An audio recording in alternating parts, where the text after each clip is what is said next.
Hi guys! This is Baja Diswangko, aka Jaja, at nandito si Kyosu dahil magko-content kami about sa questions I've never asked Kyosu. One mistake that you've made in the past that you don't want to repeat. What is your favorite thing about me? What is your best favorite time na kasama mo ako? If makita mo man ang batang sarili mo, ano ang ma-advise mo sa kanya? Masaya ka ba na natagpuan mo ulit ako?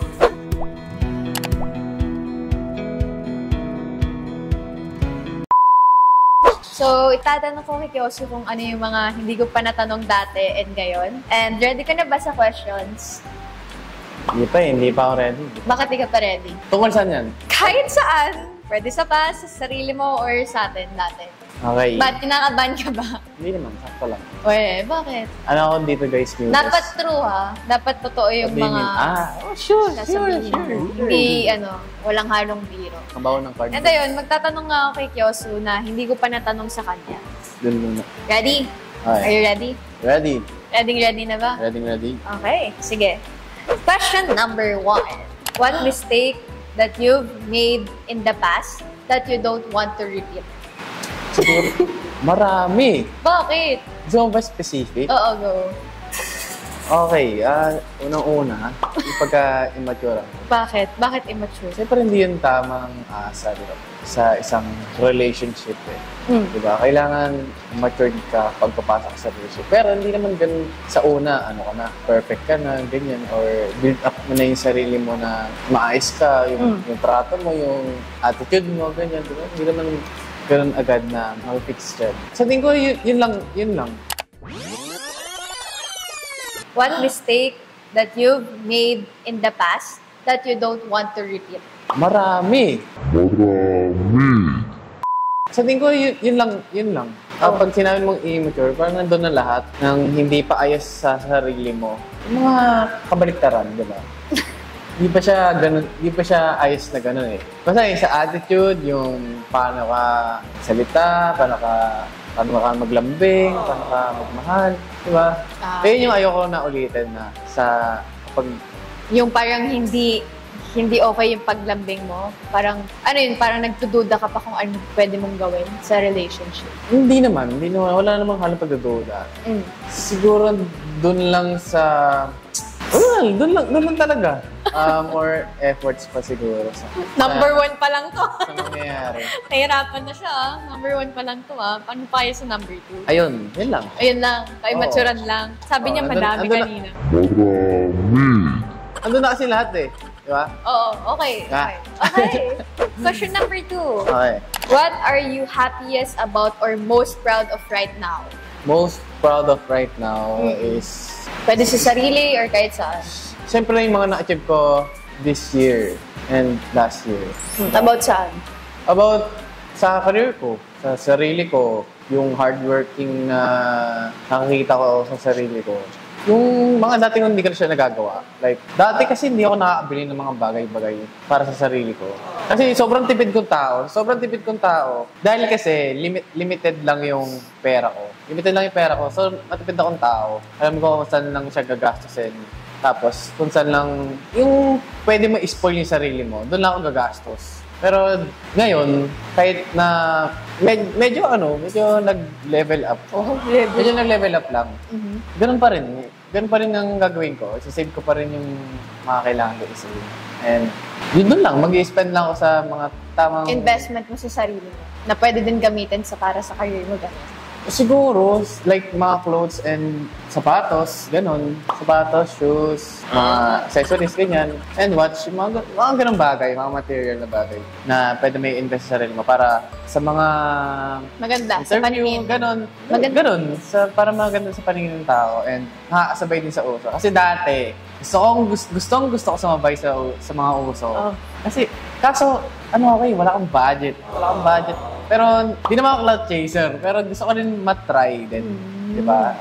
Tsaka, sa na-achieve ko din, para din sa sarili ko. Pero, hindi ko siya ina-advise para sa inyo, guys. Bakit? Kasi, parang maluho siguro. Hindi naman kung palagi. Pero, hindi naman din maluho yun. Kasi, syempre, dati, parang medyo ano pa nga, parang walang ganun ka budget. Sobrang tight budget or talaga. Pero ngayon, syempre, kung saan ka masaya, gawin mo lang. Kasi alam ko namang mababalik din natin yung pera na yun. Pero syempre, pwede din natin i-invest sa isang bagay na pwede talagang pag-investan. Tapos pwede ka magbumili ng kung anong gusto mo. Totoo. Pero para sa akin, pero wag yung sobrang gastos talaga na parang halos walang natira. Ganun. Wag ganun. Mahirap din kasi mag-risk, di ba? Sobrang hirap mag-risk. Hindi mo sure kung kailan babalik. Kaya dapat may savings ka or... Tama. Bago ka gumastos ng ano. Dapat maging tipid ka. Isipin mo muna. Isipin mo siya. Kung saan mo paggagastos. Halimbawa, meron ka nakita sa Shopee. Sample, watch na lang, ganun. May nakita kang watch or bag na maganda sa Shopee. Pag-isipan mo muna siya ng mga ilang weeks siguro or days bago mo siya i-check. Grabe ka naman sa weeks. Totoo, kasi ganun ako. Napupuyat ako minsan. Kaka-add to cart. Pero hindi ko siya ma-check out kasi iniisip ko kung kailangan ko na ba itong bagay na to or hindi pa muna. Basta ganun. Siguro sa time na pwede na or medyo maluwag-luwag na. Pero ayun, kung may mga pera naman kayo, go spend it. Number 3 question. What is your favorite thing about me? Kung anong favorite ko sa akin, sa lahat. Ayun, lahat. Ano? Lahat. Isa lang. Lahat.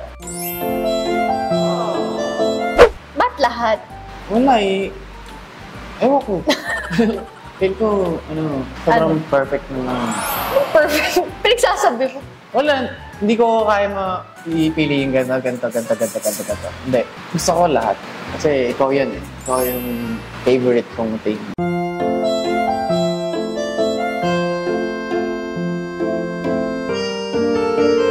Wala talagang iisa kahit Wala talaga. kasi yung ugali ko, ganyan. Wala akong nakikitang na something na ayaw ko. Sasabihin ko naman kung meron eh. Kaso wala talaga. So, number 4 question. What parts of our relationship do you find challenging? Part or parts? Before or now? Dati and ngayon. Same pa din. Alam mo, Alin? kung ano? Ano? Yung sa parents niya. Sa parents niya. Totoo. Kasi, di ba, syempre, before, di naman tayo nakakalabas. Hindi kita maaya kasi patag ko palagi. Noon yun ha. Pero ngayon, syempre, nahihirapan pa rin ako kasi personal ko na sila i-aas or chat, ganun. I mean, kilala ko na sila personally. Pero not personally. Kilala ko kasi as your parent. Naiiyak ka? Of course, naiiyak ako. Pero sobrang naiiyak ako kasi wala lang. Ganun siguro yung feeling ng suitor ka. Question number 5. What is your best favorite time na kasama mo ako? All the time. Sabi ko na yan. All the time? All the time. Bakit? All the time na kasama kita. Kahit wala tayong ginagawa, kahit nakaupo lang tayo. Gusto ko lang na nakasama ka all the time. Enough na ako dun. Enough ka na dun? Oo. Kahit di tayo nagpapansinan? Ay, hindi naman nagpapansinan. Kasama lang talaga. Iba kasi pagkasama kayo. Dahil? Wala. Masaya. Sobrang saya. Okay. Okay. Speechless eh. Question number 6. Ano ang natutunan mo sa relationship natin noon and ngayon? Siguro yung pagiging patient. Bakit? Pagiging patient. Kasi, it takes time sa lahat ng bagay. Sa lahat ng bagay na kung gusto mo talaga, diba? Parang, you're willing to wait to that person. Kahit anong mangyari, kahit ilang time, kahit walang kasiguraduhan, if you're really into that person, kung willing ka talaga mag-wait. Parang, yun lang yung natutunan mo? Na na-adapt mo sa sarili mo? Siguro yung pagiging dependent. Parang dependent. Parang dependent ka Kasi sa akin? parang hindi sa lahat ng oras kaya mo mag-isa. Diba? Oo. Di sa lahat ng oras kaya mo mag-isa. Parang kapag may problema ka. Kailangan mo ako. Oo, kailangan mo ako. Minsan nakadepende ka din sa akin kung anong mga desisyon Yun nga. Dependent nga ako. Not independent. Okay, dependent ka sa akin. Bobo, ano yun? Parang under. Under ka ba? Under naman talaga ako. Okay. Hindi ka kaya under. Question number 7. Ready ka ba? Ready. Okay. If you are single, or hindi mo pa ako nakikilala, ano ang tipo mo sa isang babae? Tricky question yan. Tricky question yan, no? Go. Oo. Kunyari, hindi, seryoso. Kung hindi mo ako nakikilala or single ka. Oo, ganun. Dati, kunyari, single. Naging single ka noon, tas anong tipo mo sa isang babae? Alam niyo guys, ako kasi, hindi ako naghahanap ng babae. Kung sino yung dumating at mamahalin ako ng panghabang buhay, siya di pipiliin ko syempre. Kasi, Paano pag walang dumating sa'yo, walang nag-first move sa'yo? wala. Ano ka, pare? Hindi naman sa pagiging pare. Meron naman mga ganang tao na ayaw talaga pumasok sa mga relationship. Ba't ayaw mo? Ewan ko, siguro... Ano nga lang, anong tipo mo? Kunyari, kahit hindi mo siya pinapansin, ganun, ano ng tipo mo? Siguro, tipo ko yung... Hindi, not physically Siguro, basta jolly lang, masayahin. Masayahin palangiti. Tapos, makulit. Jolly, makulit. Basta ganun. Yun kasi yung mga tipo ko. Tapos? Siyempre, mabait. Saka, basta close sa parents, sa mga relatives, ganyan. And alam niyo yung mga priority sa buhay. Ano ganun?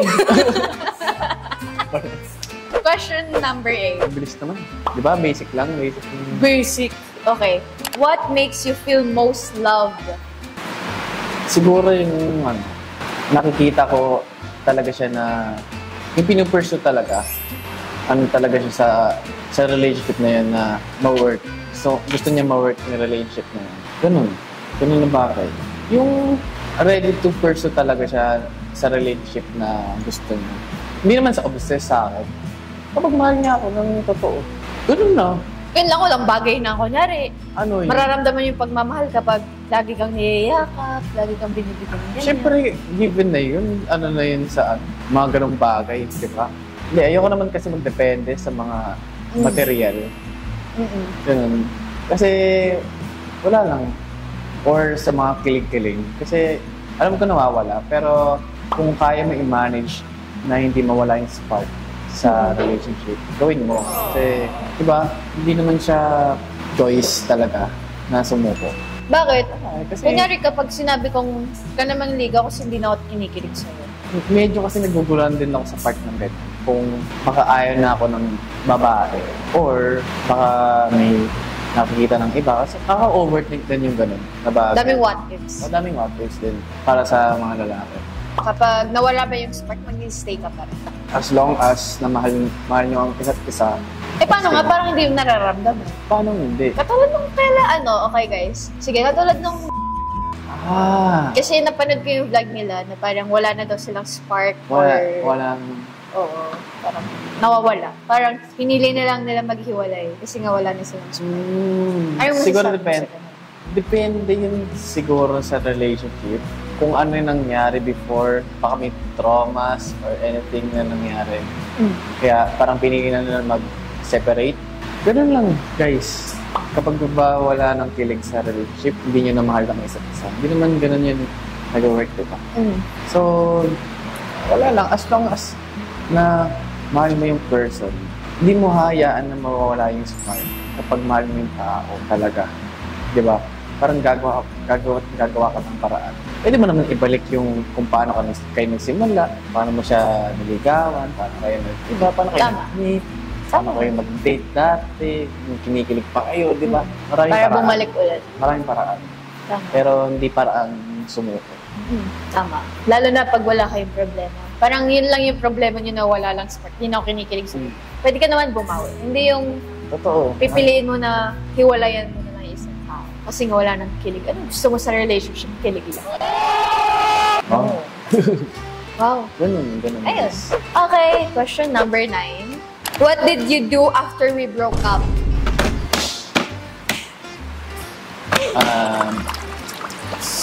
Siyempre. Ano?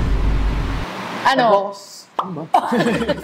Siyempre, nag-focus ako sa sarili ko, sa ads, sa mga friends ko, and wala lang, in-enjoy ko lang yung buhay as a single. Kasi, masaya maging single. Masaya maging single, pero mas masaya kapag, siyempre, mas liligaya buhay mo kapag meron kang mahal sa buhay. May minamahal. Hindi yung sa parents, ha? Sa puso mo talaga, sa as yung person na minamahal mo talaga. Ganun. Okay. Ano ba ba? Ganun ba?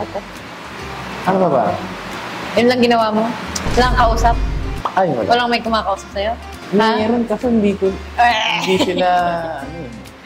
sila umubra sa akin, guys. Bakit? Kahit, guys, hindi ako nag-first moon. Sila talaga nag-first. Sila talaga nag-first moon. Pero, wala. May nakikialam pa rin ba? Wala nakikialam. Sakalin ko ba? Charot. Uy, gulo. Joke lang. Wala nakikialam. Wala nang gugulo. Wala nang gugulo. Or nag-chat na, ewan ko. Hindi na kasi ako Kasi yung ibang babae sa kanya, habol na nga po. Hindi na kasi ako nag-focus sa gano'n. Kung ano yung ngayon, yun doon na ako. Kung ano yung present. Kasi ba't... Hindi siya marunong mag-first move talaga. Hindi talaga. Hindi talaga, guys. Hindi talaga. Torpe ako eh. Tsaka pag hindi niya kasi type talaga, parang hindi obra sa kanya. Parang pinapakita niya yung bad attitude niya. Grabe. Bakit, di ba? Hindi naman. Hindi naman. Parang siyang guy na na masungit talaga kapag sa ibang babae. Sa ibang babae kasi. Sa ibang babae. Sa ibang babae, masungit siya. Ba't Pero naman sa masungit? fans, hindi. Oo nga. Bakit Mga... hindi kapag may nagka-crush siya na nag-chat sa kanya? Sa mga nag-i-initiate lang sa akin ng mga ganun, doon na ako mga nagsusok. Oo nga. Pero sa ibang tao. Bakit? Wala lang. Nagsusungit ka sa kanila. Oo, ano bang nila? Pero nung dating sinat ko siya, 2020, parang hindi ka naman masungit sa akin. Kasi crush ka siya eh. Oh my God! Uy! Hindi nga ba? Dito, kilala kasi kita eh. Alam ko, sinabi mo sa akin. Kilala ko siya kasi Pero sabi mo isang beses lang ako dumaan sa mo. Pero kilala ko. Dahil kanino? Kilala kita. Paano mo ako nakilala? Kasi into gaming community din ako. Oo nga pala, ML days kasi. Hindi rin ML. Naglilig ako, nagtaray din ako. Hindi nga, ML days yun. Di ba nag-ML din ako nun? Kasi before, nasa computeran pa ako lagi. Sa computeran pa ako lagi. Tapos nanonood ka lang ng mga streamers. Oo, mga scroll lang. Royal Rumble ba yun? Nakalimutan ko guys. Alam ko, tinanong ko na sa kanya to dati. Nakalimutan ko lang. Yung kung bakit mo ako nagustuhan. Kasi sobrang tagal na. Paano ko pa matatandaan yun? Bakit ka nagustuhan? Oo, noon. Normal naman na parang magka-crush. Di ba? Kasi maganda. Hindi naman... Oo, aminin na natin. Nagugustuhan natin sila. Yung iba, nagugustuhan natin sila. Physical. Oo, Totoo naman. Physical mo. Pero syempre, pag nagkakilala na, tapos alam mo na yung ugali nyo, syempre, doon ka palang mata-turn off talaga. Kaya nga dapat hindi... Kilalanin mo muna yung person bago ka maglandi-landing gano'n. No? Mag-ingat din pala. Ganun. Mag-ingat lang kayo, guys. Kasi hindi lahat na nakikilala nyo, safe sila. Safe sila. Safe sila. Huwag ka agad magtitiwala. Basta ganun lang. May natitipuan kayo sa social media. Kilalanin niyo muna yung tao, yung buong or... Diba? Okay. Mas magaling ganun. Question number 10. Are you ready? Question number 10. Ready ka? Ready. Okay, ito para sa ito. Para sa sarili mo. If makita mo man ang batang sarili mo, ano ang ma-advise mo sa kanya? Ako, kunyari, titigan mo, kunyari ako si Kioske, Little Kioske. Hi, Kuya. Kuya. Hi, Kuya. Kuya, Kioske. Siguro dapat sinipagan mo before, nung may mga opportunities na dumarating sa'yo. Sayang yun. At dapat ni-risk mo din. Pero okay lang. Kasi ganito yung naging kalabasan. At least, di ba, meron akong nakukuha ng mga projects, ganun. And medyo nakaka-improve na din sa sarili ko. Like before, na ganyan. Walang confidence. Kapag sa tapat ng camera, ganyan. And siguro, nag-aral ka sana magsayaw. And yun, sayang lang kasi hindi mo tinuloy yung pagiging P-pop na gusto niya. Kasi dati guys, meron na kami binuo na parang P-pop group siya eh. Meron na kami binuo na ganun. Like, 5 ata kami doon. 5 kami doon. Kaso yung iba, ka-member, hindi pa umuwi ng Pilipinas. Oo. Sino? Nakalimutan ko yung pangalan nila. Ano P-pop? Saan sa agency? Wala pa akong agency na. Ay, after that, modeling. May modeling kasi ako before. Nagmamodel ako. Like, yung... Runaway. Sa mall. Nagaganon ako dati. Na-invite ako. Then, after nun, may binuo yung nag-handle nun na P-pop. Kasi hindi ko pa siya feel before. Hindi pa siya feel like, paano kung walang mararating ko? Ganun yung iniisip ko agad. Pinapangunahan ko siya agad. Kasi parang hindi pa siya uso nga nun. And bata pa kami, mga bata pa talaga kami. Isipin mo parang 2014, 2015 pa ata yun. Wala, parang hindi ko ma-imagine na Na magaganon. nagaganon ako. Pero, alam ko nag-photoshoot kami nun. Saan? Ay, yung isang ka-member ko lang. Nakalimutan ko yung pangalan niya. Nakalimutan yung pangalan niya. Dapat yun. Yun talaga. Meron talaga akong mabubuong P-pop. group. Wala lang, sayang. Pero okay lang kasi. Kasi nga, ganito yung kinalabasan. Parang ganda. Ganito yung kinalabasan. Hindi naman siya nasabing successful, pero thankful pa din and grateful na ganito. Ganito ako ngayon. Unlike before pala. Yun lang masasabi mo. And ano pa ba? Hindi, gusto ko naman kasi palagi lumalabas talaga dati. Gusto ko palagi lumalabas eh. Kaya sunog ako eh. Dati yung puti ko. Dati yung puti ko eh. Sa tingin ko yun lang. Siguro nakalimutan ko iba. Yun lang yung mga naaalala ko. Kasi gano'n naman talaga. Makakalimutan mo ba yung sasabihin mo sa sarili mo? Past is past na kasi. Oh, last question, pahabol. Masaya ka ba na natagpuan mo ulit ako? Natagpuan ko. Oo. Siyempre, oo. Siyempre, oo. Totoo lang, totoo. Swear to God. I swear to God, sobrang saya ko. Wala, sobrang dami kang pagsisisi before. Hindi nga, totoo nga. Sobrang dami kang pagsisisi before. Kasi marami akong hindi na-improve. Ganun. Hindi ka pa rin na-improve ngayon? Hindi, nakikita ko na yung... Hindi, alam ko na yung mga dapat ko i-improve. Hindi. Alam ko na yung mga dapat ko i-improve. Ganyan. Mga bagay Dapat na... kong i-improve, mga bagay na ano. Hindi dapat ginagawa. Bagay na kailangan gawin. Ganon. Kasi gano'n naman guys. Gano'n naman kasi guys. Kapag nagkakamali ka naman kasi, hindi natutunan ka after nun. Sheesh. Kung hindi ka magkakamali, wala kang matutunan. Oh. Hindi mo may improve yung sarili. Tama? Ikaw, masaya ka ba? Huwag mo ko tanongin, ikaw lang yung ano. Hindi, ito, last question na to. Masaya Bakit ka ba ako pa tinanong mo? Masaya ka ba ngayon? Masaya. Explain. 50 sentences. Ano na lang, 5 paragraphs. Masaya. Alam niyo na kung sino yung masaya lang sa aming dalawa. Kapal naman nito. Seryoso? Gusto mo seryoso? Oo. Baka kiligin ka eh. Okay, sige na. Ano natin, tapusin na natin. Hindi, okay. Masaya ako. Okay, thank you guys for watching. Bawala ka na nga, ayoko na nga. Sige. Masaya Guys, ako. thanks for watching. Subscribe to Vlad. Yan, si Mama ko. Aray ko. Sakit yung people ko. Okay, thank you for watching. Ala, hindi talaga tinigil. Masaya ako sa life ko Bakit? kasi natutupad na yung mga pangarap ko with Yosu. Wow! Basta, ano, Bakit kasama ka sa pangarap? syempre, ikaw yung pangarap ko. Charis! Ganda pangarap. And ayun, gusto ko lang makasama si Yosu sa mga pangarap ko. And syempre, Ano ba mga pangarap? bumuo ng business, maging artista, magkaroon ng movie, gano'n. Ayun yung mga pangarap ko na magkaroon ng movie kasama si Yosu. Ganun. Na, parang nakikita ko sa kanya na nag-grow siya. Ganun. Ayun, happy ako kasi yung family ko sinusuportahan din ako.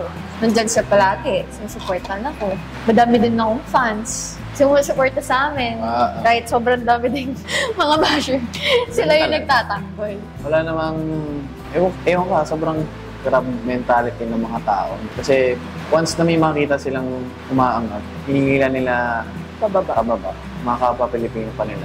Pero sabihin pero totoo naman, maraming ganun, hindi lang sa amin, sa mga ibang influencers din. Ewan ko kung bakit din. Siguro insecure sila or di pa kasi nila na-achieve yung ganito. Di nila napagdaanan yung mga napagdaanan namin before. Ganun. Pero- kasi madami ding mga basher na pero hindi nila iniisip kung ano yung Magiging effect. magiging reflect effect sa sa ganun. Baka Minsan kasi malay nyo, mahina yung loob ng tao. Tapos tama. ginaganon mo. Ayun, dapat mag-ingat na lang tayo, guys. At lagi nating supportan ng isa't isa, kapwa natin Pilipino. Ganun.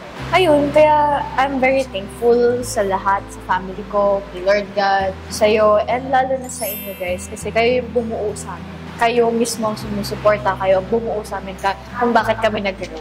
Okay na? okay na. Okay na siya. Okay na?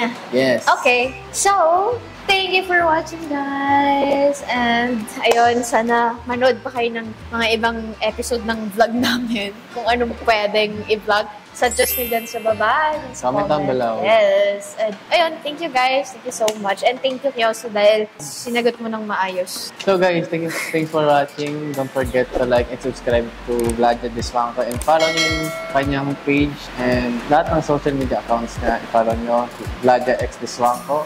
And follow nyo din ang aking page, lahat, social media. Yes, nandun nyo lang yung sa page, yung page namin nandyan lang sa baba. Ayun guys. Mag-suggest lang kayo ng kahit anong vlog na pwede namin gawin, gagawin namin. Bye-bye! Thank you for watching!